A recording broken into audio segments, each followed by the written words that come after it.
안녕하십니까. 주역과 소통 시간입니다. 오늘도 지난번 시간에 이어서 계사상편 8장의 내용을 공부하려고 합니다.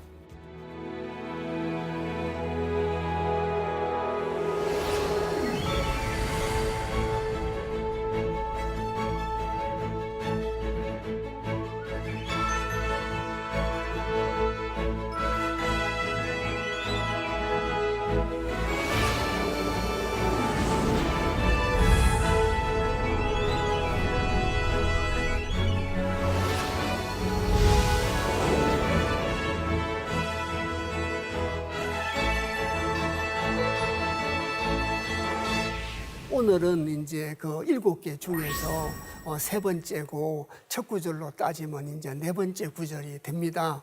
초육은 자용백모이니 무구이니라. 자왈, 구조저지라도. 여기서 이제 그 조자가 원래는 썩길 착자입니다. 썩길 착자인데 여기서는 둘 조자로 씁니다. 어디에 둔다 이런 뜻입니다. 그래서 이 가이언을 자지용모하니 하구지유이리요. 신지지하이라. 부모지위무리 박이용은 가중야이니 신사술야하야 이왕이면 기무소실이리라. 우선 경문 내용만 간단하게 읽었습니다. 이 경문 내용을 소상하게 이제 하나하나 설명 말씀을 드리도록 하겠습니다. 초육은 첫 번째 효입니다. 이 초육이라는 뜻이 위의 것이 바로 연못입니다. 그리고 아래가 바람입니다. 이렇게 해서 이제 태풍 대각계라고 합니다. 이것을. 그래서 큰 대자를 쓰고 지나칠 가자를 써서 이게 대각계입니다. 그리고 이제 항상 큰 대자 뒤에는 하늘천이 들어있다. 이제 이렇게 아까도 말씀을 드렸습니다. 그리고 첫 번째 효인데 음이기 때문에 처음 초자를 쓰고 음은 육으로 표시를 한다. 이렇게 말씀을 드렸죠. 그래서 이 초육에 대한 얘기입니다. 초육에 대한 얘기. 그래서 이 궤 전체에 대한 얘기는 이따 태풍 대각계를 설명드리도록 하고 우선 지문의 내용을 먼저 설명 말씀을 드리도록 하겠습니다. 그래서 처음 초자 여섯육자 초육이라는 건 바로 태풍 대각계의 초육, 적을 보고 말한다는 거죠. 저 초육의 효사에서 이것이 64개 중에 하나고 한 궤는 6개 효로 구성이 되어 있는데 첫 번째 효에 주공이 말을 붙인 게 효사다. 이렇게 이제 말씀을 드렸지 않습니까? 그래서 초육의 내용이 자용백모이니 무구이라고 하니 깔자자입니다. 우리가 이제 자리를 깐다든지 그런 걸 보고 말합니다. 썰용자고 흰백자고 흰띠풀 모자입니다. 띠모자라고 간단하게 하는데 흰띠풀 모자예요. 띠풀이라고 이제 합니다. 그래서 이제 없을무자 허물구자입니다. 초육은 흰 띠풀이죠. 흰백자에다가 띠모자를 썼기 때문에 흰 띠풀을 깔자자 썰용자 흰 띠풀을 까는데 썼으니 어떤 물건을 놓는데 까는데 썼으니 없을무자 허물구자 허물이 없다. 띠풀은 우리가 시골 이 화면에서 보시다시피 시골에서 흔히들 볼 수 있는 이걸 띠풀이라고 합니다. 그래서 여기 있는 띠풀의 이 대를 뽑으면 굉장히 부드럽다고 합니다. 그 부드러운 걸 모아가지고 위에 있는 그림에서처럼 자리를 갖다가 만들었다는 거죠. 저런 자리는 워낙 부드럽기 때문에 사람들이 깔고 앉는 걸로 쓰면 금방 해진다고 합니다. 어떤 물건을 놓는 데 썼다고 합니다. 자, 그러면 이런 이유를 또 뜻을 육효로 가지고 잠시 하나 말씀을 드리겠습니다. 초육의 효사에서 띠풀이라는 게 나왔습니다. 그럼 초육이 음이기 때문에 음은 부드러울 유자, 부드러움이죠. 이제 나중에 게재가 될 때 또 소상하게 말씀드릴 기회가 있겠습니다만은 주역의 경문들을 해석하는데 여러 가지 쓰이는 게 있습니다. 그래서 음양대응계도 있고 상하교역계도 있고 뭐 도전계도 있고 그중에 혹계라는 게 있습니다. 그 혹계라는 게 뭐냐고 그러면 여기가 2요, 3요, 4요입니다. 2요, 3요, 4요는 하옥계가 되고 이걸 혹계라고 하는데 아래에 있는 효가 됩니다. 또 3, 4, 5를 위에 있는 상옥계라고 합니다. 그래서 이거 두 개를 합쳐가지고 또 다른 효가 하나 생기는 거죠. 그래서 아래에 있는 혹계를 잠시 가져오면 이것이 초효로 오기 때문에 건이 되고 위에 있는 효를 가지고 오면은 또 건이 돼가지고 위에도 건이고 아래도 건이니까 이게 중천건계죠. 중천건계. 굉장히 소중한 거죠. 건도죠. 천도죠.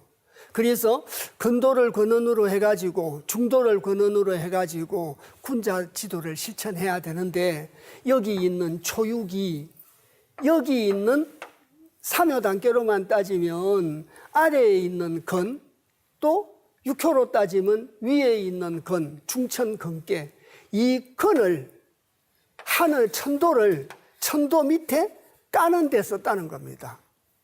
천도가 소중하니까 천도를 갖다가 그냥 땅에다가 둔 것이 아니라 소중한 거기 때문에 소중한 물건 또 소중한 천도를 여기 띠풀로 만들어 놓은 이런 자리 위에다가 소중한 물건을 놓았다는 것은 천도 밑에다가 깔았다는 얘기죠.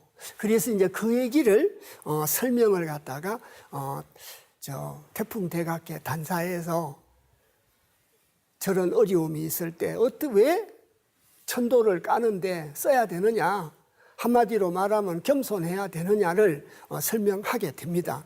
그래서 다시 오면 초육이 자용백모이 무구이라고 하니 초육은 흰띠풀을 까는데 썼음이니 건도를 까는데 썼음이니 물건을 까는데 써서 겸손하는 데 썼으니 무구인이라 허물이 없다라고 하니 자왈 구조저지라도 그 설명이 여기에 나옵니다. 공자가 이르기를 진실로 구자 둘 조자라고 말씀을 드렸습니다. 그리고 다저자에 땅지자입니다. 이래서 진실로 다저자 땅지자를 다저자부터 해석을 해서 진실로 모두 땅에 둘조자 두더라도 어떤 물건을 진실로 저 땅에다가 두더라도 깔지 않고 그냥 두더라도 말미암을 이 가을과 어조사오를 넘어서 이 가이언을 가학언을 그 말이죠. 그러니까 물건을 땅에다가 아무데나 둬도 가하다는 뜻입니다. 이렇게 가학언을 자지용모하니 깔자자 갈지자 썰용자 띠모자 띠풀을 써서 띠풀을 까는데 썼다라고 하니 아까 그림에서 보여드렸던 그 띠풀로 만든 자리를 만들어서 그 자리로 가지고 까는 데 썼다는 거죠. 까는데 제일 밑바닥에 자리를 했다는 겁니다. 나를 위해서가 아니라 건도를 위하고 어떤 물건을 위해서 내가 제일 밑바닥에 자리하게 됐다는 거죠. 자지용모하니 띠풀을 까는 데 썼다라고 하니 어찌하자 허물구자 갈지자 있을유자입니다. 어찌 허물이 있으리요. 어찌 허물이 있겠는가. 까는 데 썼는데 겸손하는 데 썼는데 나를 낮추는 데 썼는데 무슨 허물이 있겠는가. 신지지하이라 상가할 신자입니다. 갈지자고 이를 지자죠. 그래서 상가함의 이름이라 이를 지자도 쓰고 지극할 지자로도 쓰는데 여기서는 이를 지자로 씁니다. 그래서 상가할 신자. 그래서 상가함이 이름이라 또 지극할 지자로 쓰면 상가함이 지극함이라 이렇게 되겠죠. 그래서 공자가 이르기를 자 구조저지라도 진실로 저 땅에 두더라도 또 모두 저자로 읽으면 모두 땅에 두더라도도 되겠죠. 그래서 모두 땅에 두더라도 이 가이언을 가학언을 자 자지용모하니 그래서 띠풀을 까는 데 썼다라고 하니 하구지유 일이요 무슨 허물이 있으리요. 자, 저 신지지하이라 상가함이 지극함이라. 그 다음 구절을 읽겠습니다. 저 지아비부자, 띠모자, 갈지자, 델위자, 할위자, 만물문자죠. 물어, 대저. 근데 이제 제 소견에는 이 구절에서는 대저보다는 무릇이 더 전체적인 뜻하고 이래 적합하지 않나 싶어서 무릇으로 이렇게 해석을 했습니다. 그래서 무릇, 띠모자에다가 갈지자, 저럴 때는 소유격 조사라 뭐의 뜻이거든요. 그래서 부모 지위 물이 대저 또는 무릇 띠풀의 물건됨이라고 하는 것은 열벌박자의 말리얼리자 썰용자입니다. 그래서 띠풀의 물건됨은 열거나 물건됨은 보잘것없다는 거죠. 얇거나 보잘것이 없으나 말미암을 일을 넘어서 썰용자니까 썸은 또는 쓰임은 가을가짜 무거울 중자입니다. 그래서 대저 또는 무릇 띠풀의 물건됨은 박하나 자 박하지만 보잘것없지만 그 쓰임은 가히 중함이라. 그 쓰임이 어떤 물건을 까는 데 썼으니까요. 아까 말씀드린 육효사로 따지면은 건도를 까는 데 썼습니다. 성인 지도를 모시는 데 썼어요. 성인 지도를 모시는 데 썼기 때문에 그 쓰임은 굉장히 중요하다는 거죠. 그리고 이제 상가할 신자에 이사자, 꾀술자, 방법술자 이렇게 쓰죠. 그리고 어조사야자입니다. 그래서 자, 이 방법으로 상가할 것 같으면 이사자부터 먼저 해석을 하시고 방법술자를 두 번째 해석하시고 상가할 신자를 세 번째 해석하셔서 이 방법으로 상가할 것 같으면 띠풀의 물건됨은 보잘것없지만 그 쓰임은 굉장히 중하다. 어떤 소중한 걸 까는 데 썼으니 나를 낮추고 나를 까는 데 썼으니 신사술야하야 이 방법으로 상가할 것 같으면 써이자 가랑자 이 왕이면 물론 왕자가 가랑자입니다. 가랑자인데 주역에서는 나아갈 진짜로 씁니다. 이로써 가면이 아니고 이로써 나아가면 이로써 나아감이면 거기자 없설무자 바소자 이를시자 어조사 어자죠. 그 잃는 바가 없으리라. 이렇게 겸손을 하면 대들보가 무너지는 그런 어려움 속에서도 나를 낮추고 나를 근도를 모시는데 나를 낮추고 근도를 모시는데 나를 까는 그와 같은 방법으로 상가할 것 같으면 용마루가 내리앉고 대들보가 내리앉는 어려움 속에서도 자 거기자 없을무자 바소자 이를시자 어조사 어자라 그 잃는 바가 없다라고 하지 않습니까? 그 잃는 바가 없다. 그래서 성인지도에 천도에 순종하고 성인지도 천도에 겸손하라는 얘기죠. 띠풀로 가지고 자리를 깔아서 아까 육회에서 말씀드렸듯이 건도를 갖다가 깔듯이 소중하는데 까는데 쓰듯이 그래서 물건되면 보잘것없지만 쓰임은 가히 중한 이런 방법으로 가지고 상가할 것 같으면 잃는 바가 없을 것이다. 그래서 계사상편 8장 첫머리에 뜻하고 일맥상통하게 되는 거죠. 그래서 성인의 말씀을 헤아리고 성인의 말씀을 운운해야 되듯이 자 성인의 말씀에 겸손하고 이와 같은 방법으로 하게 되면 잃는 것이 없다. 그럼 어떨 때 뭐를 잃게 되고 이렇게 하면 어떨 때 뭐를 잃지 않는다고 하는가 그 얘기를 알아보기 위해서 부득불 대각계의 내용을 조금 언급할 수밖에 없습니다. 이 효를 이제 잠깐 보시겠습니다. 이걸 보시면 이게 대각계입니다. 그래서 위에는 연못이 있고 아래는 바람이 있습니다. 자, 그래서 위에는 기쁨인 연못이 있고 아래는 하늘의 섭리인 바람이 이렇게 있습니다. 이 대각계는 하늘에게 크게 지나치는 가시를 저질렀습니다. 하늘에 가시를 저질렀는데 그것도 소가가 아니고 대가입니다. 큰 가시를 저질렀습니다.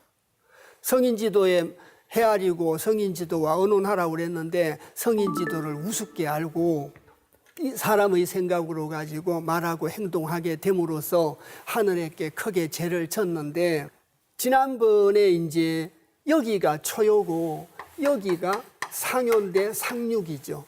그리고 두 번째 현대 양이라서 구고, 세 번째 현대 양이라서 구삼이고, 네 번째 현대 양이라서 구사고, 다섯 번째 현대 양이라서 구오다.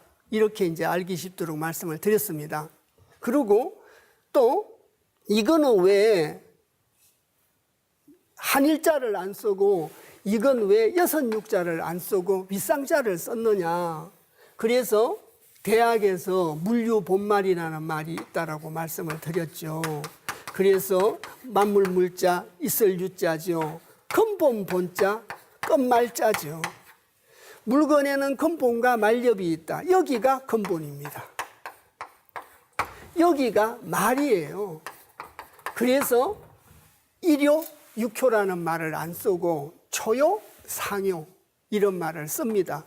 그리고 처음에 있는 효고 맨 위에 있는 효입니다. 윗상자잖아요. 그러니까 한 두서너 가지 뜻이 있는데 첫 번째 뜻은 물류본말의 본과 말이고, 두 번째는 저 주역에서 삼효도 함께 두 개가 합쳐져서 육효 충계를 구성하고 있다. 왜 해필이면 6효냐, 9효도 될 수 있고 12효도 될 수 있는데 왜 6효라고 하느냐. 그래서 제일 처음 효고 제일 위에 있는 효다. 그래서 효가 전부 몇 개다? 6개다. 그 뜻도 있습니다. 그래서 이제 공자가 계사상하편에서 저 육효에 대한 얘기를 굉장히 여러 차례 언급을 하고 있습니다. 그래서 여러 가지 겸삼제 원리나 여러 가지 원리에 의해서 주역의 효는 육효로 구성될 수밖에 없도록 되어 있습니다. 그래서 거듭 말씀드리지만 처음 초자를 쓴 이유가 이것은 첫 번째 효고 윗상자를 쓴 건 이것이 제일 위에 있는 효다. 이런 뜻도 있다는 거죠. 두 번째는 이것이 근본이요 이것이 말렵이라고 말씀을 드렸습니다. 그러면 이걸 잠깐 보시면 여기 안에 있는 4개 효는 전부 다 양입니다. 양이라고 하는 것은 굉장히 튼튼하고 또 양이라고 하는 것은 굉장히 강하지요. 그래서 강할 강자를 썼습니다. 튼튼할 근자를 쓰고, 그래서 여기 있는 음은 부드러울 유자를 쓰거든요. 부드러울 유자. 부드러울 유자를 쓰고 여기 있는 양은 강할 강자를 갖다가 쓰기 때문에 두 번째, 세 번째, 네 번째, 다섯 번째 효는 굉장히 강하고 첫 번째 효와 마지막 효는 약합니다.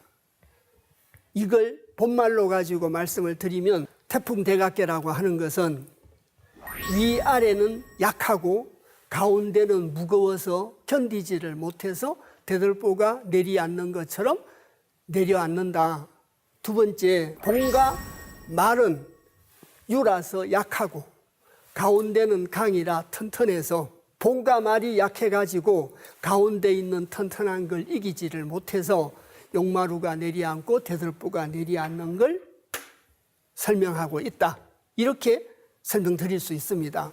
그럼 그 얘기를 이 개요로 이렇게 보시면 두 번째, 대각계는 초요인 본과 말렵인 상호가 약해서 뒤집어지는 때다. 천명과 성인에 대한 진실한 믿음으로 대각계에서 벗어나야 된다. 그래서 아까 혹계를 말씀드리면서 여기 있는 이 세 개는 내혹계고 여기 있는 이 세 개는 외옥계라. 내옥계하고 외옥계를 합치니까 내옥계도 근이요 외옥계도 근이라. 이것이 근이라고 말씀을 드렸고, 이 근의 제일 밑에 띠풀로 가지고 까는 데 쓰는, 흰 띠풀로 가지고 까는 데 썼으니 무슨 허물이 있겠는가? 이와 같은 방법으로 가지고 근도를 순종하고 근도를 따르면 이럴 것이 없다. 그래서 공자가 대각계에서 어떻게 해야 벗어나는가에 대해서 해답을 그렇게 설명을 했었죠. 그래서 그 내용을 이제 조금 찾아보겠습니다. 그래서 방금 말씀드린 이것이 태풍 대각계고, 대각계라고 하는 것은 욕심이 지나쳐서 중정지도에 벗어난 걸 보고 말하고, 중도를 권원으로 정도를 실천해야 되는데 거기서 벗어났다는 얘기죠. 그러고 큰 가실로 인해서 대들보가 내리앉는 어려움에 벗어날 수 있는 해법을 얘기하고 있다. 거듭 말씀드리지만 그 해법을 바로 초육처럼 까는 데 썼으니 허물이 없다. 근도를 까는 데 썼으니 허물이 없도록 처신하면 이럴 것이 없다라고 되어 있지요. 또 이 괴상을 보시면 이걸로 가지고 설명 말씀을 드리겠습니다. 이 풍은 겸손할 손자 손입니다. 이 손은 설계편에 목이에요. 목, 나무지요. 그래서 이건 나무를 보고 형상을 하고 있습니다. 나무 위에 연못이 있는 거죠. 나무 위에 연못이 있어가지고 이 나무는 키가 요만큼인데 연못의 물 깊이는 이만큼이라 나무가 연못의 물에 잠겨 있으니까 나무가 죽겠지요. 그래서 사람들 어려움 중에 죽는 것이 가장 큰 어려움이니까 나무가 물속에서 죽게 되는 형상을 나타낸 것이 태풍 대각계다. 봄말이 약해서 대돌보가 내리앉는 걸 나타낸 것이 대각계다. 용마루가 내리앉는 걸 연상한 것이 바로 대각계다. 이런 걸 여러 가지 각도로 설명을 갖다가 하고 있습니다. 일정한 법칙은 없지만 그 개의 뜻을 설명하고 있는 작계에서도 대관은 이마전자를 쓰고 거꾸로 전자를 써서 전야다, 거꾸로 된 것이다. 본말이 전도되는 상을 표시하고 있다. 아까 말씀드린 이런 내용을 가지고 있는 것이 바로 태풍 대각계입니다. 그래서 태풍 대각계 괴사를 한번 읽어보면요, 대관은 지금까지 말씀을 드렸죠. 하늘에 큰 지나친 과실을 대가라고 했다. 그래서 용마루동자 꺾을 용자를 써가지고 대가는 동이요이나 이유유왕이라야 형하니라. 그래서 이걸 구체적으로 설명 말씀드리면, 자, 대가는 거듭 말씀드렸지만 큰 지나침을 보고 대가라고 말씀을 드렸습니다. 그래서 용마루 동자고 꺾일 요자라. 대가라고 하는 것은 용마루가 꺾임이나 이 괴상에 나타나 있는 가운데 들어있는 양 4개 이것을 네 개의 기둥이나 용마루로 본 거죠. 그래서 용마루가 내리앉고 기둥이 꺾어지는, 그래서 동이 요이나 큰 지나침으로 용마루가 꺾임이나 이 유유왕이라야 형하니라. 이로울 이자, 있을 유자, 바유자, 가랑자입니다. 그래서 유유왕이라고 하는 것은 갈 바가 있음이면, 의지할 바가 있음이면 그 말이죠. 우리가 의지를 하는 건 형제가 나한테 의지할 수도 있고, 부모에게 의지할 수도 있고, 돈에 의지할 수도 있고, 권력에 의지할 수도 있겠죠. 그래서 여기서 말하는 이 유유왕, 의지할 바라는 것은 성인의 말씀을 헤아리고 성인의 말씀에 의논하는 그것이 바로 유유왕입니다. 성인의 말씀에 기댈 수 있고 성인의 말씀에 의지를 한 거죠. 소인 지도에 의지하면 흉하게 되는데 성인 지도에 성인의 말씀에 의지를 하면 이로울 이자를 썼지 않습니까? 이 유유왕이라야 의지할 바가 있어서 이로움이라야 형하니라. 형통하다. 그러면 어디에 의존을 해야 되고 어디에 의지를 해야 될 것인가, 거기에 대해서 이제 공자가 단사에서 설명을 하고 있습니다. 자, 단할, 돼지어금니 단자죠. 한마디로 말하면 이런 뜻이라고 늘 말씀을 드렸고, 대과는 대자과야이니, 자, 크게 지나치다고 하는 대과라고 하는 것은 크게 지나친 것이니, 이렇게 설명했기 때문에 이제 대과를 하는데요. 동료는 본말이 약이니라, 강가 이중하고 손이 열행이라, 이유유왕하야 내영하니 대가지시 대이제라. 이걸 구체적으로 이제 읽어보겠습니다. 그래서 단할, 단에서 이러기를, 한마디로 말을 하면 대과는, 여기서는 그냥 대가로 읽겠습니다. 대과는 큰 대자, 놈자자, 지나칠 과자, 어조사야자입니다. 크게 지나친 것, 대자라고 하는 것은, 대라고 하는 것은 지나친 것이니 크게 지나친 거다 이 말이죠. 동료는 대과의 뜻을 설명을 하고 두 번째 동료의 뜻을 설명을 합니다. 용마루 동자에다가 꺾일 요자라고 말씀을 드렸고, 용마루가 꺾이고 대들보가 꺾였다고 하는 것은 본말이 양야하니라, 근본과 말렵이, 근본과 말단이 이렇게 해도 되겠죠. 그래서 근본과 말단, 근본과 말렵이 약하다. 아까 저희들이 이 육효로 가지고 설명 말씀 드릴 때 여기 있는 초효는 근본이요, 상효는 말단, 말렵이다 이렇게 말씀을 드렸습니다. 초효가 음이라서 부드러울 유자로 약하고, 상효도 음이라서 부드러울 유자라 유약하지요. 그런데 2요, 3요, 4요, 5요는 양이라서 강건하죠. 근본과 말렵이 약해서 이 대들보가, 용마루가 내려앉게 됐다. 이렇게 공자가 설명을 하고 있습니다. 그래서 이제 저희들도 주역 내용을 설명 말씀 올릴 때 동료라고 하는 것은 본말이 약하다 그렇게 말씀드리는 이유가 바로 공자의 단사를 근거로 해서 말씀을 드리는 겁니다. 그래서 대과는 대자과야이니, 대라고 하는 것은 지나친 것이니, 자, 동료는 본말이 약하다고 하니라. 그래서 대과의 시대를 맞게 됐다는 거죠. 그 다음 구절이 강가 이중하고, 구셀강자, 강할강자, 진할과자인데 지나칠 과자로 읽어내셔야 됩니다. 지나칠 과자로. 그래서 강이 지나치다는 말이죠. 우리가 이제 주역은 음양지도라고 하지 않습니까? 음양의 관점에서 보면 하늘은 양이고 저희들인 사람은 음입니다. 강유로 표시를 하면 하늘은 강이고 저희들은 유죠. 그래서 이때 이 구셀강자라고 하는 것은 하늘을 보고 의미를 합니다. 하늘을 보고 의미를 하고, 하늘은 양이라 강이고 사람은 음이라 유다. 그래서 거듭거듭 말씀드리지만 이 구셀강자라는 건 하늘을 의미한다.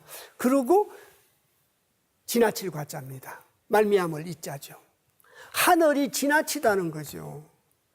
어린애들이 배우는 사자수학서부터 또 동몽선섭, 명심보감 곳곳에서 착한 일을 하면 복을 주고 나쁜 짓을 하면 벌을 준다라고 곳곳에서 언급되고 있습니다.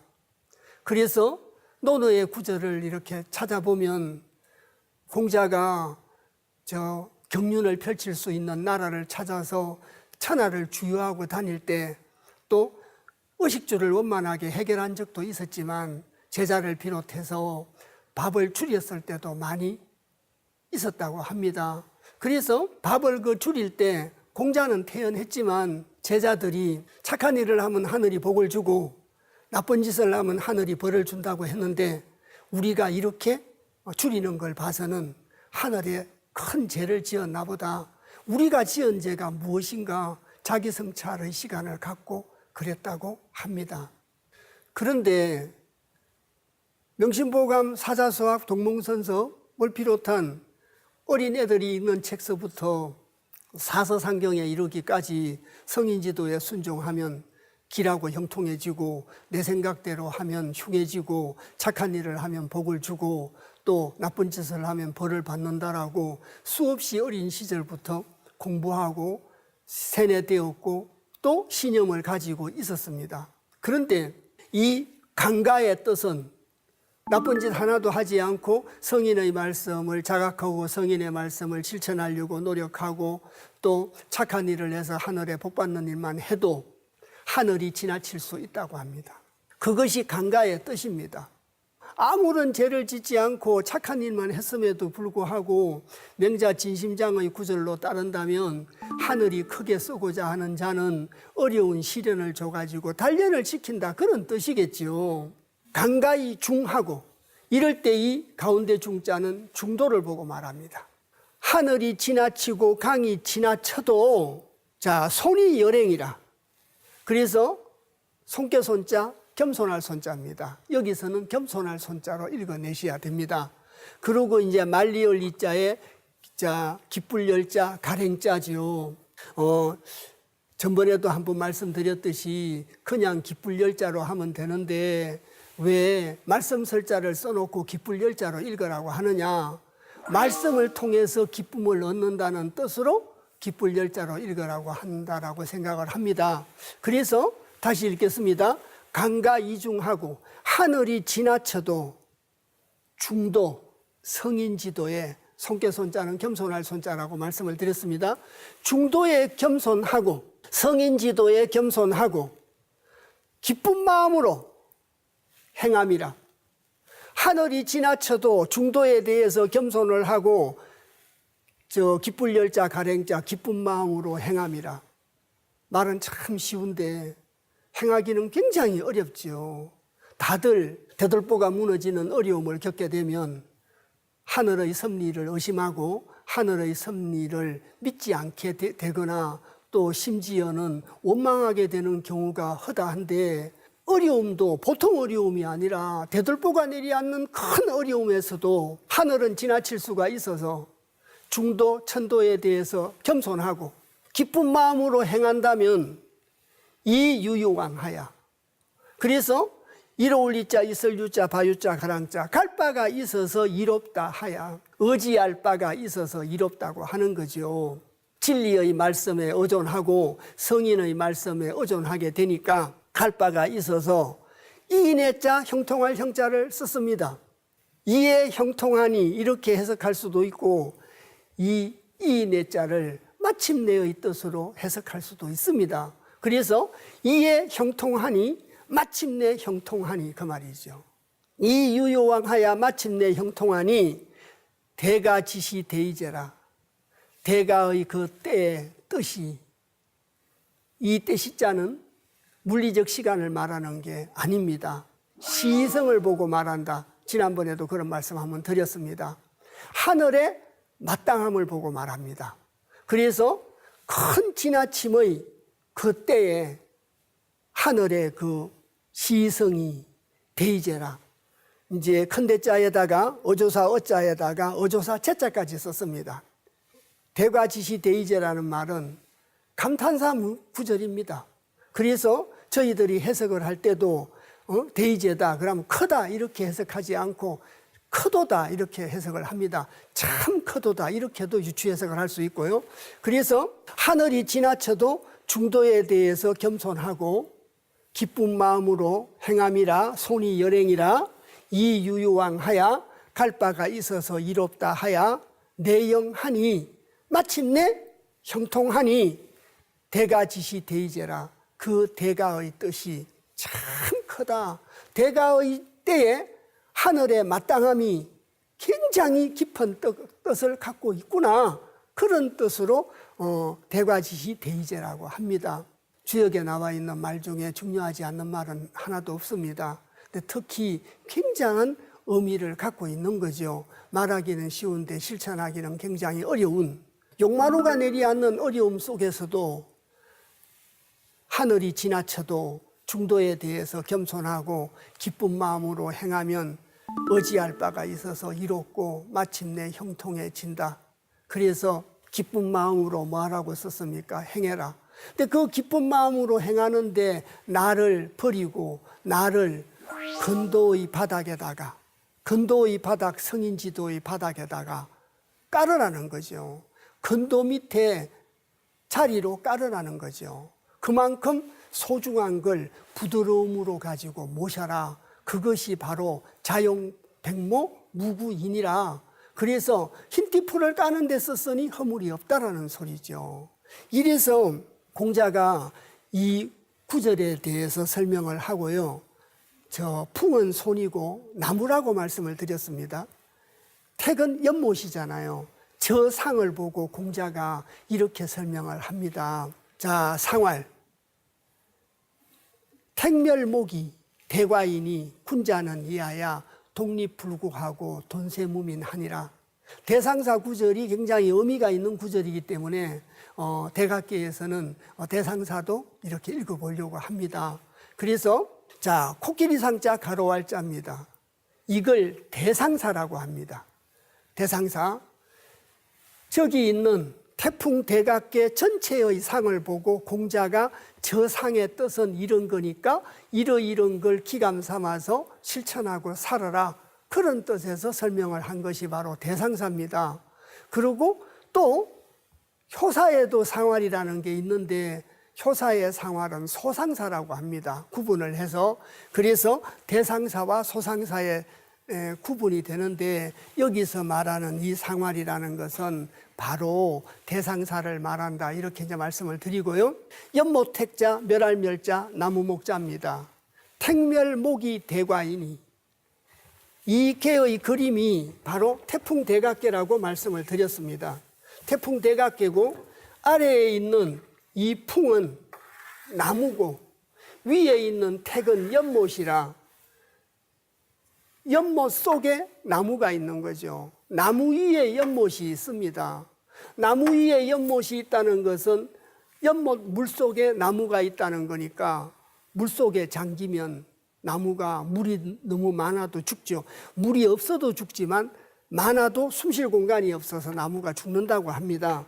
그래서 그 물속에 있는 나무가 죽는 걸 연상하는 거, 어려움 중에서도 가장 큰 어려움인 죽는 걸 갖다가 연상을 했습니다. 그래서 택멸목이 대가이니 연못에 나무가 멸한 거죠.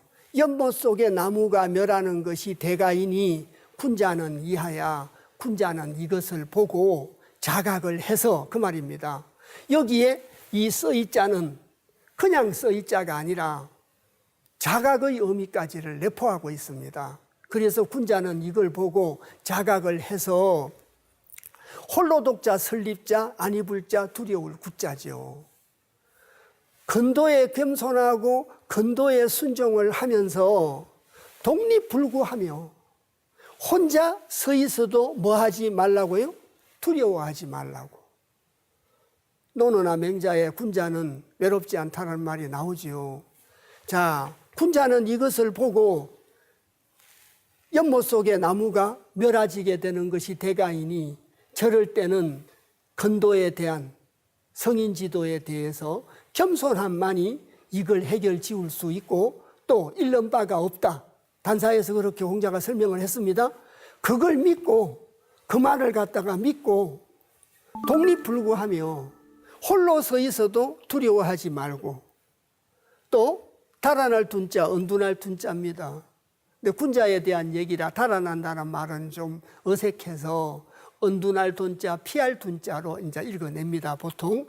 그러고 인간세자죠. 인간세자에 없을 무자, 번민할 번자입니다.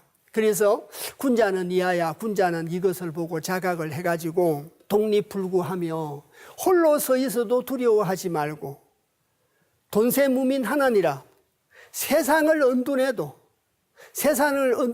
없을 물자, 번민할 민자, 번민하지 말라는 거죠. 왜? 진리가 항상 이기고 진리를 따라가면은 진리를 믿고 따르고 실천하고 겸손하게 순종하면 어려움을 다 헤쳐나갈 수 있고 또 이섭대천할 수 있고 잃는 바가 없다라고 했으니까요.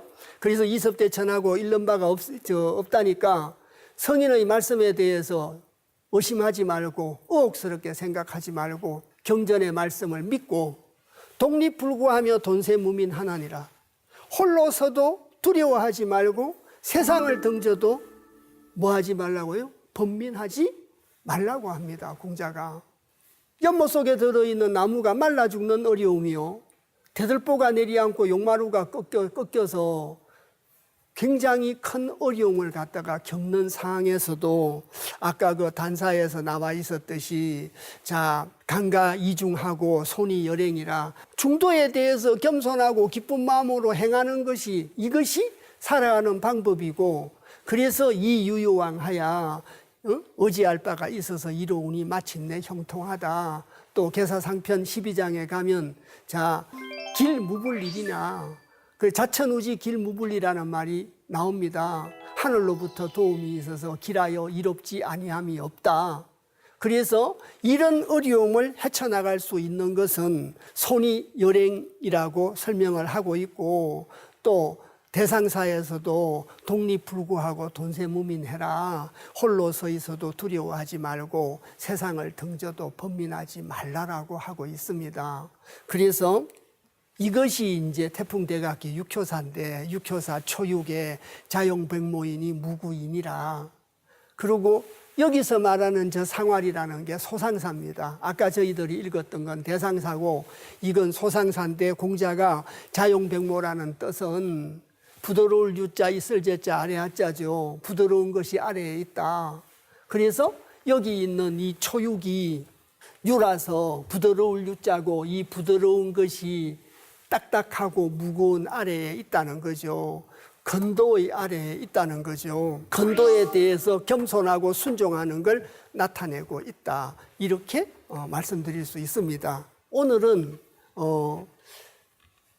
주역개사 상편 8장 순서로는 그냥 4번째 구절이고 7개 효로 따지면 3번째 태풍 대각계 초요에 대한 얘기를 통해 가지고, 자, 용마루가 무너지고 대들보가 무너지고 또 연못 속에서 나무가 말라 죽는 그런 어려움 속에서 헤쳐나갈 수 있는 방법이라고 하는 것은 하늘이 지나쳐도 하늘에 대해서 겸손하고 성인 지도를 기쁜 마음으로 실천을 하면 마침내 형통해지고 하늘이 도와서 이롭지 아니함이 없다라고. 그래서 대각계에서 헤쳐나갈 수 있는 방법이 바로 성인 지도에 대해 순종하고 자, 기쁜 마음으로 행하는 것이 바로 대각계의 어려움을 헤쳐나갈 수 있는 방법이다. 공자는 이렇게 설명을 하고 있습니다.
다음 시간에는 지상경계에 대해서 말씀을 드리려고 합니다. 지상경계라고 하는 것은 역시 겸손할 겸자를 쓴 거거든요. 그래서 위에는 땅이 있고 아래는 산이 있습니다. 그래서 산이라는 것이 우뚝 솟아서 내가 이만큼이야라고 드러내야 되는데 땅속에 산이 있는 지중유산이라고 합니다. 나라는 걸 드러내지 않고 성인의 말씀을 헤아리고 성인의 말씀과 의논해가지고 말하고 행동하고 성인 지도를 실천해야 되는, 왜 겸손해야 되는가? 겸손에 대한 얘기를 하고 있는 것이 지상경계입니다. 지상경계는 다음 시간에 함께 공부하도록 하겠습니다. 어려운 가운데 오늘 같이 열심히 공부해 주셔서 대단히 감사합니다.